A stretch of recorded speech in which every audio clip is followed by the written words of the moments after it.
Deus abençoe poderosamente a sua vida em um nome do Senhor Jesus.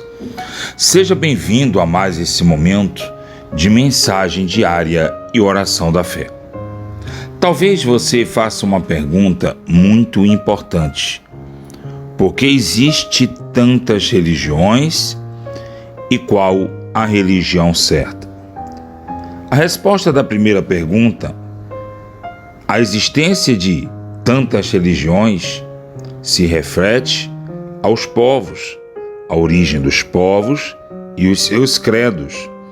E quando esses povos eles se juntam, eles induzem entre si a adotarem suas crenças, tá? Não esqueça que o povo de Israel é um povo, uma nação, com a sua crença, com o seu credo, e Jesus diz assim: a salvação vem dos judeus, tá? Então, quando você fala de Jesus Cristo, você não está falando de uma religião de origem romana, alemã, italiana. Você está falando de uma religião que veio de Israel, tá? E você entendeu que essa religião é verdadeira, você entendeu que essa doutrina é verdadeira. E é claro que suas religiões, assim como o emprego da fé, elas são diariamente testadas. E há quem conte seus milagres, há quem conte suas maravilhas e há quem conte também suas frustrações. Mas então, qual a religião certa? Sabe, a Bíblia, e para aqueles que acreditam na Bíblia, ela diz que há um só Deus, Senhor e batismo.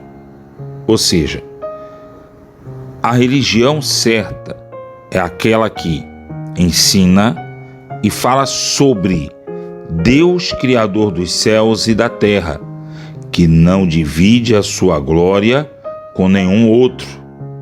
A religião certa, segundo a Bíblia, é aquela que prega a fé, a esperança em um Deus que não quer ser materializado, tá? Em forma de imagem, escultura, ele não quer ser esculpido, ele quer ter uma relação com você em espírito e em verdade. Ou seja, você não pega no vento, mas você sente ele passar por você, você sabe que ele existe, tá?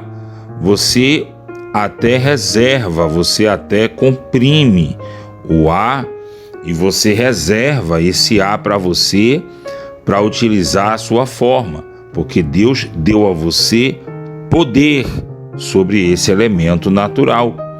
Mas você não pode guardar Deus para você, mas Deus dá poder a você de senti-lo pela fé.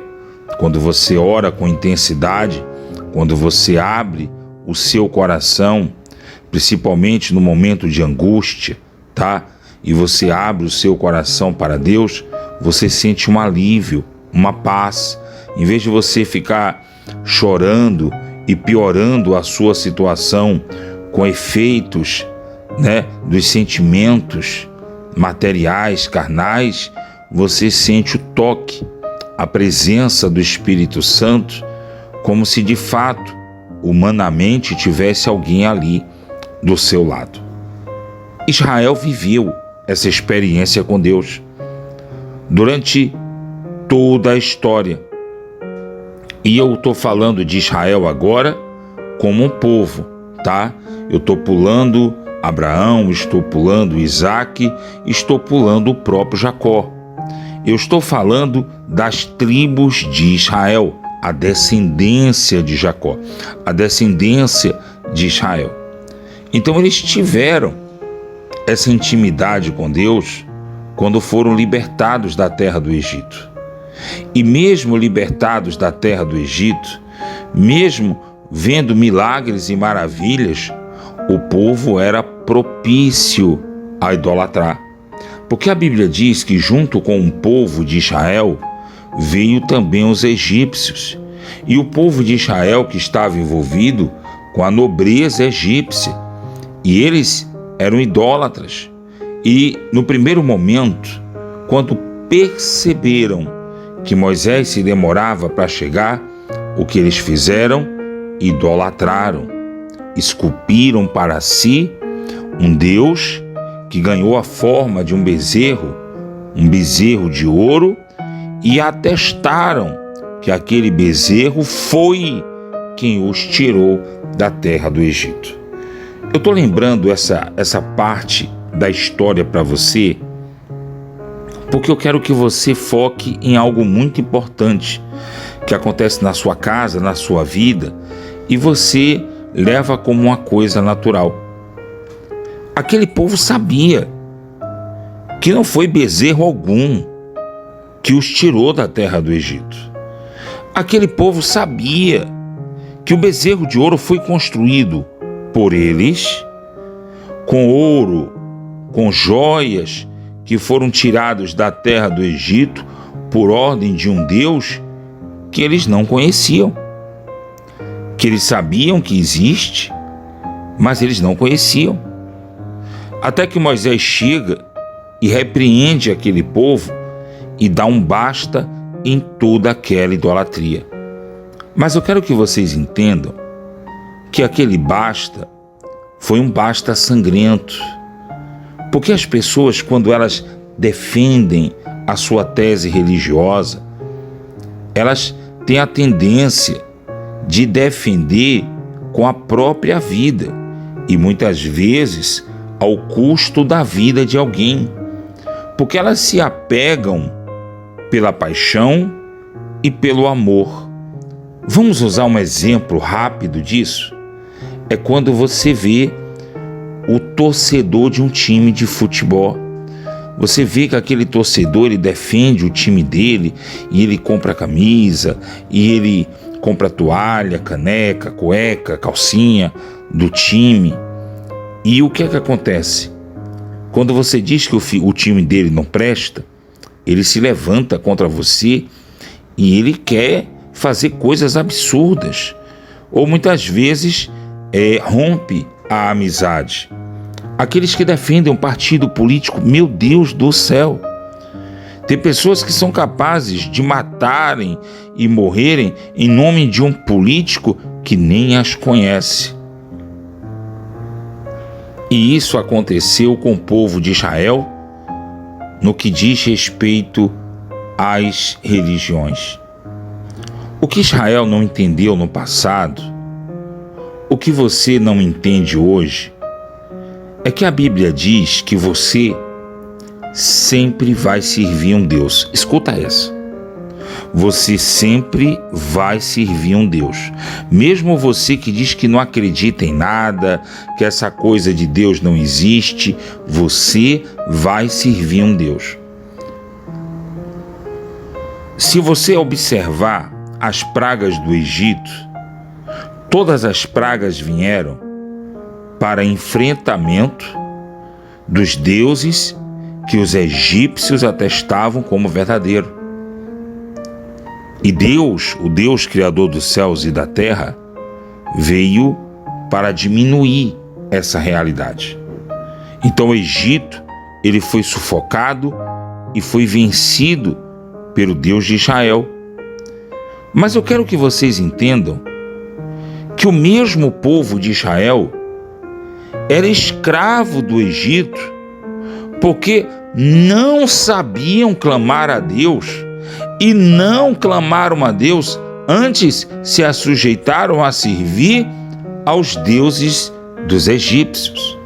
Então, toda vez que você lê a história da Bíblia e o povo de Deus peca contra Deus e se envolve com a cultura do mundo, com os deuses deste século, a Bíblia diz que o próprio Deus permita que esse Deus pagão, que essa fé pagã domine sobre você, que diz que é homem e mulher de Deus, mas é rebelde, é desobediente, tá?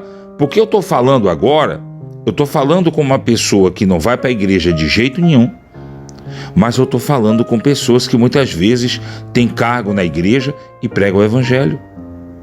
Eu estou falando com pessoas que não vai para a igreja de jeito nenhum, e estou falando com pessoas que têm um microfone, que está convidando as pessoas da glória a Deus e são filhos da prostituição. Roubam, se prostituem, são adúlteros, fornicários, mentirosos, falsos, e muitas vezes estão com o microfone na mão, falando de um Deus que eles não conhecem e sequer têm intimidade. A Bíblia diz que ao longo da história de Israel, ainda no tempo dos juízes, os filhos de Israel voltaram a fazer o que era ruim diante do Senhor e se tornaram servos de Balaíns, deuses estranhos, e serviram a Aserá, aos deuses da Síria, aos deuses de Sidom, aos deuses de Moabe e dos filhos de Amon. Eu quero que vocês entendam que os amonitas e os moabitas, eles eram descendentes de um incesto, tá? Eles foram descendentes de Ló e suas duas filhas, que, por sinal, as filhas de Ló não temiam a Deus e se prostituíam junto com o povo de Sodoma e Gomorra. Continua. Acendeu-se a ira de Deus contra o seu próprio povo, e o que Deus fez? Entregou-o nas mãos dos filisteus e nas mãos dos filhos de Amon. Os filhos de Amon, no mesmo ano, oprimiram e fizeram passar por vexame os filhos de Israel. Os filhos de Israel foram oprimidos 18 anos. Os filhos de Amon oprimiram a todos os filhos de Israel que estavam além do Jordão, na terra dos amoreus, que está em Gileade. Os filhos de Amon passaram o Jordão para guerrear contra Judá, contra Benjamim, contra a casa de Efraim, de maneira que Israel se viu muito angustiado. Isso talvez aconteça com você. Você se afastou de Deus, sem tempo para ir para a igreja, passeando muito, curtindo muito, bebendo muito, sabe? Seu trabalho e sua curtição tomou tanto teu tempo que você não tem tempo para falar com Deus. E de repente as coisas começaram a dar ruim.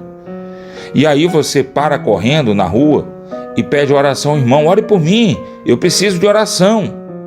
Mas você mesmo não faz nada para mudar. Isso estava acontecendo com Israel, olha.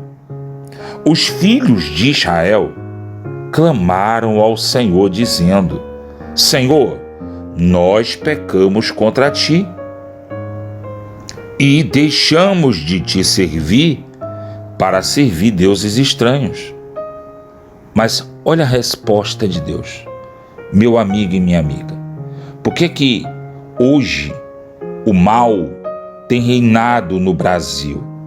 Porque as pessoas boas estão levando chicotadas, são escravizadas por pessoas ruins, tá? Escuta essa aqui, ó. Disse o Senhor aos filhos de Israel: quando os egípcios, os amoreus, os filhos de Amon e os filisteus, os sidônios, amalequitas, amonitas, vos oprimiam, e vós clamaram a mim, eu não livrei vocês. Contudo, me deixaram e passaram a servir outros deuses, pelo qual não vos livrarei mais. Escuta, vá, clama aos seus deuses estranhos, para que eles te livrem agora no tempo do vosso aperto.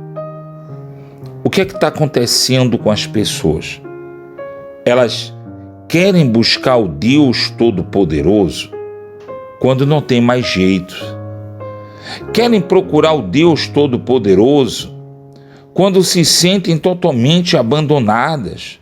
Só que Deus ele não quer que você só procure Ele na hora da angústia.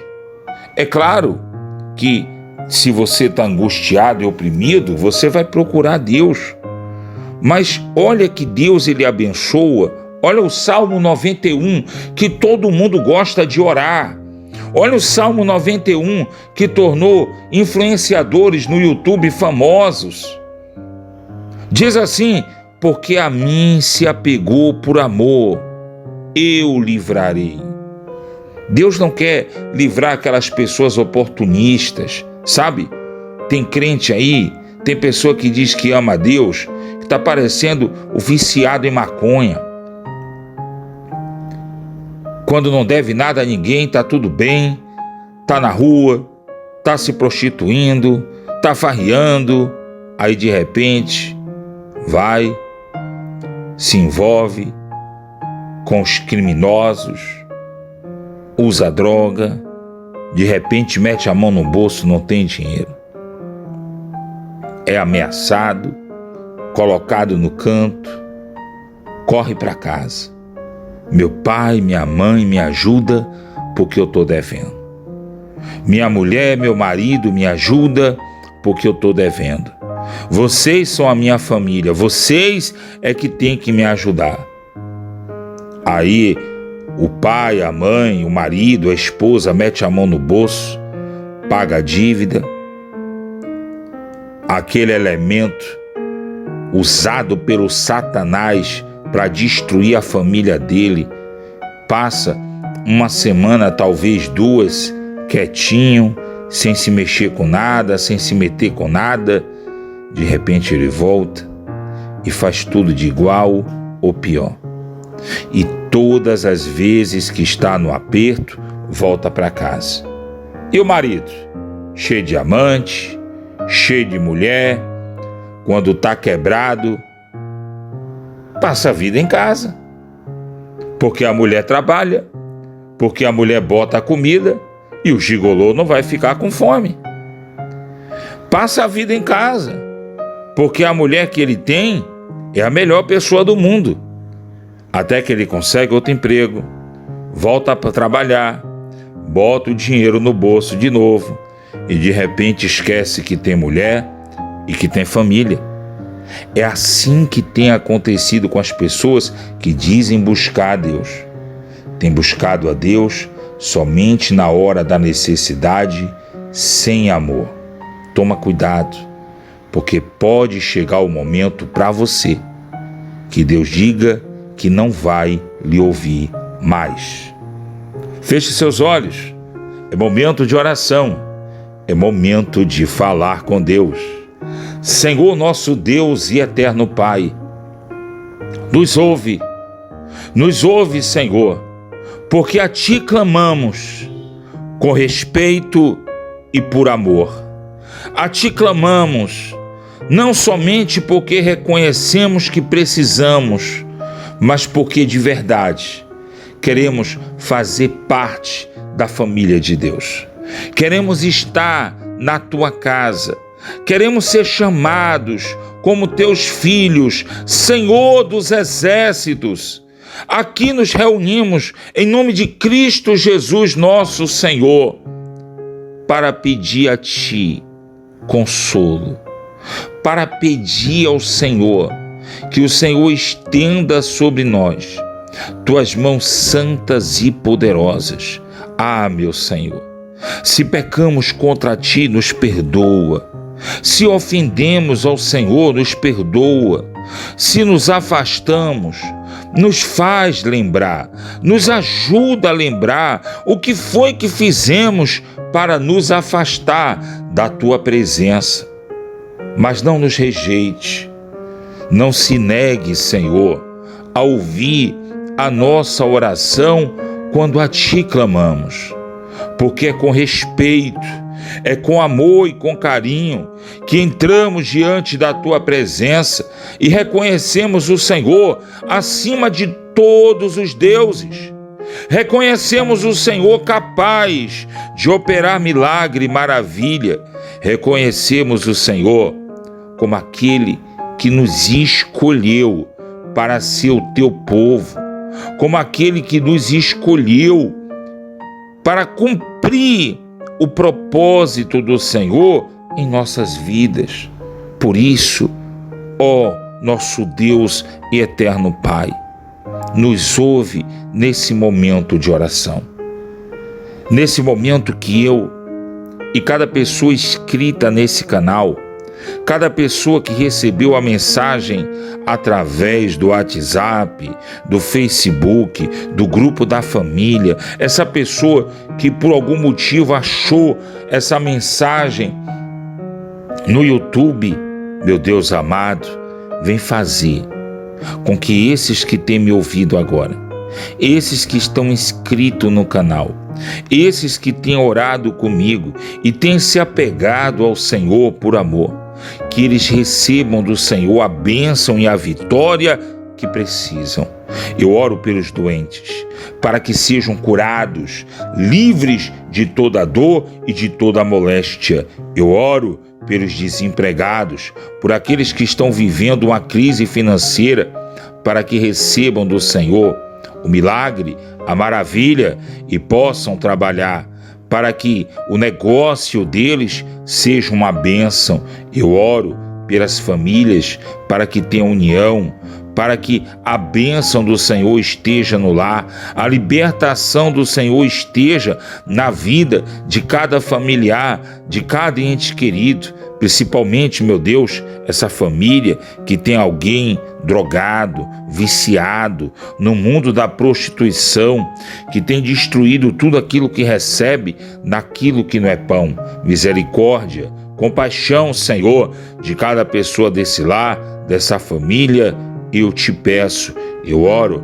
por aqueles que trabalham, por aqueles que estão constantemente na rua, independente de sua profissão ou trabalho, é legal, é honesto, vem de Deus, abençoa o trabalho deles, guarda, dá segurança ao que sai, ao que chega, para que a vida deles seja uma bênção. Eu oro, eu clamo ao Senhor, em o nome de Jesus, que haja livramento. A bênção do Senhor esteja na vida desse que se prepara para dormir, mas infelizmente anda preocupado com as dívidas, com as perseguições e anda depressivo, angustiado, sofre de insônia. Meu Deus, coloca a tua bênção, a tua paz na vida dessas pessoas. Eu oro por aqueles que estão no leito de dor, acamados, que precisam de cuidados. Senhor, aqueles que cuidam da força, sabedoria, os que precisam de cuidado da tua recuperação, para que eles sejam prova de que o milagre de Deus acontece e que o Senhor é o Deus único. Meu Deus amado e meu Pai, eu quero consagrar essa água para quando o doente, o enfermo beber, receba o milagre que vem de Deus. E aqueles que cooperam comigo nesse canal, sejam eles abençoados, no nome santo e eterno de Jesus, e aquele que crê diga, assim seja. Amém. Graças a Deus. Que Deus abençoe você, prospere as obras de tuas mãos e te dê a paz.